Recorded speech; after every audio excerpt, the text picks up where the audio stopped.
Hello learners, स्वागत है आपका शर्मा मास्टर क्लासेस में। आज के इस वीडियो लेक्चर में हम डिस्कस करेंगे fundamental of computer and immerse technology के यूनिट 2 का part 4।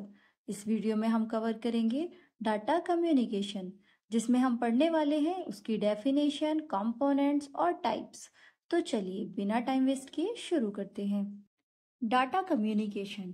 Data communication refers to the process of transmitting data or information between two or more devices through a transmission medium such as cable or wireless signals. मतलब ये दो या दो से ज़्यादा devices जैसे कंप्यूटर, स्मार्टफोन, इनके बीच में डाटा या इंफॉर्मेशन सेंड करने की प्रोसेस है। ये प्रोसेस किसी मीडियम जैसे वायर, केबल या वायरलेस सिग्नल्स के थ्रू ट्रांसमिशन होती है। डाटा कम्युनिकेशन के 5 कंपोनेंट्स होते हैं: message, receiver, protocol, sender and transmission medium.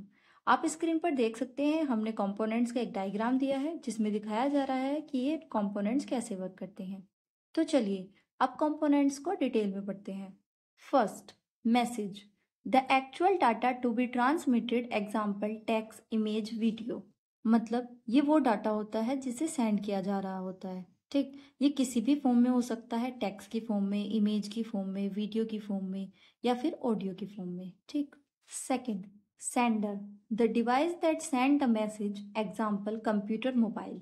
मतलब ये वो डिवाइस होती है जो मैसेज को सेंड करती है, जैसे कंप्यूटर, मोबाइल, टैबलेट। ठीक।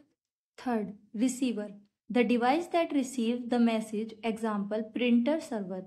मतलब ये वो डिवाइस होती है जो मैसेज को रिसीव करती है, जैसे या तो कोई अदर डिवाइस हो या फिर प्रिंटर या server. Four, transmission medium, the physical path use to carry the data, example cables, radio waves.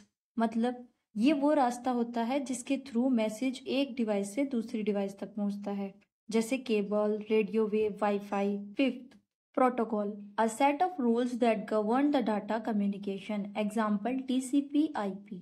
मतलब ये रूल्स का एक ग्रुप होता है जो डिसाइड करता है कि डाटा कैसे सेंड होगा और कैसे रिसीव किया जाएगा। ठीक, जैसे TCP, IP, HTTP। अब हम पढ़ेंगे डाटा कम्युनिकेशन के टाइप कौन कौन से होते हैं। First, simplex communication, one way communication. मतलब ये वन वे कम्युनिकेशन सिस्टम है जिसमें डाटा सिर्फ एक ही डायरेक्शन में जाता है, जैसे आप डायग्राम देख सकते हैं A to B। मतलब डाटा A से B पर जाता है पर B से वापस A पर नहीं आता। Example keyboard to CPU, TV broadcasting. Second, half duplex communication, two way communication but only one direction at a time. मतलब ये एक ऐसा कम्युनिकेशन होता है जिसमें दोनों डिवाइस एक दूसरे से कम्युनिकेट कर सकती है, लेकिन एक टाइम में केवल एक ही साइड से डाटा सेंड किया जा सकता है। ठीक है, डायग्राम में देखिए A to B और B to A।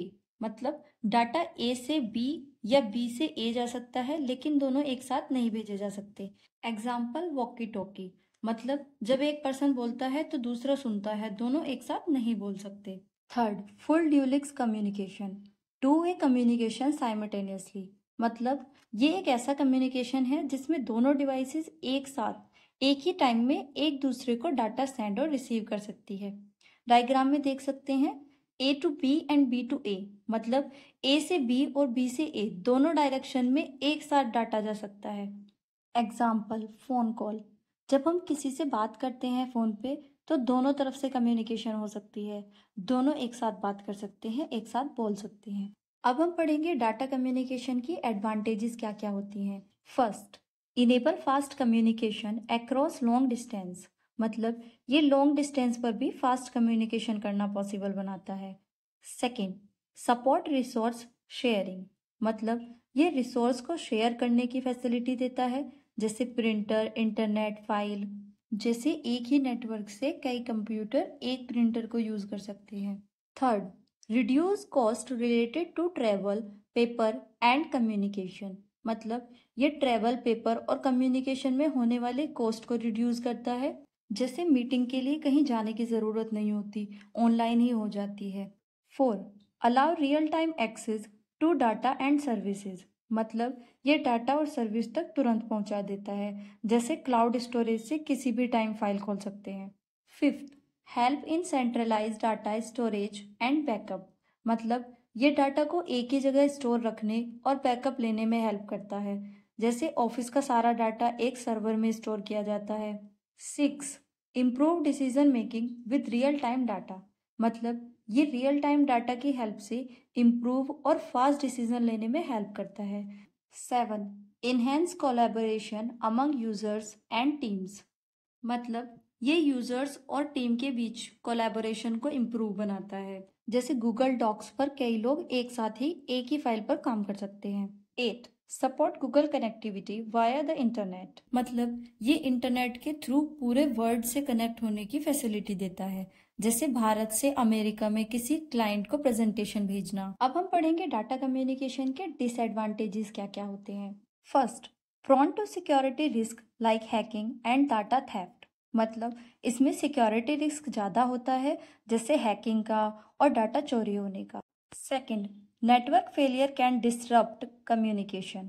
मतलब इसमें नेटवर्क फेल होने पर कम्युनिकेशन रुक जाती है, जैसे इंटरनेट ना चलने पर वीडियो कॉल बंद हो जाती है। Third, risk of data loss और कॉपरेशन ड्यूरिंग ट्रांसमिशन। मतलब इसमें डाटा सेंड करते टाइम उसे लॉस होने या ख़राब होने का खतरा होता है। जैसे ईमेल भेजते टाइम अगर नेटवर्क डाउन हो जाए तो जो फाइल होती है वो डैमेज हो सकती है। 4. Require costly infrastructure end devices. मतलब इसके लिए एक्सपेंसिव इक्विपमेंट्स और इंफ्रास्ट्रक्चर चाहिए होता है, जैसे सर्वर, राउटर, फाइबर केबल्स। इनकी जो कॉस्ट होती है वो बहुत हाई होती है। 5th, need technical experts for setup and maintenance. मतलब इसे सेटअप करने और मेंटेन रखने के लिए टेक्निकल नॉलेज ज़रूरी होती है। एग्जाम्पल, एक आम व्यक्ति नेटवर्क सेटअप नहीं कर सकता, उसे एक्सपर्ट की नीड होगी। 6. Exposed to cyber threats. मतलब ये साइबर थ्रेट्स के लिए बहुत सेंसिटिव होता है, जैसे virus, malware, fishing. 7. Can result in over dependency on technology. मतलब ये टेक्नोलॉजी पर ओवर डिपेंड हो जाता है, जैसे अगर सिस्टम फेल होता है तो कंप्लीट वर्क रुक जाता है। 8. Bandwidth limitation can affect speed and performance. मतलब लिमिटेड बैंडविड्थ की वजह से स्पीड और परफॉर्मेंस पर भी असर पड़ता है। जैसे एक साथ बहुत सारे यूज़र इंटरनेट यूज़ करे तो स्पीड स्लो हो जाती है। 9. इम्प्रॉपर यूज़ में लीड टू इंफॉर्मेशन ओवरलोड। मतलब गलत तरीके से यूज़ करने पर बहुत सारी इंफॉर्मेशन ओवरलोड हो सकती है, जैसे बार बार नोटिफिकेशन आना या अनइम्पोर्टेंट ईमेल भी ध्यान भटका सकते हैं। नोट्स के लिए आप वीडियो को पुश करके स्क्रीनशॉट ले सकते हैं। अगर आपको वीडियो पसंद आई हो तो लाइक करें, शेयर करें और चैनल को सब्सक्राइब करें, ताकि आपको आगे के टॉपिक भी इसी तरह समझने को मिले। कोई डाउट हो तो कमेंट में ज़रूर पूछें। मिलते हैं अगली वीडियो में। Thanks for watching.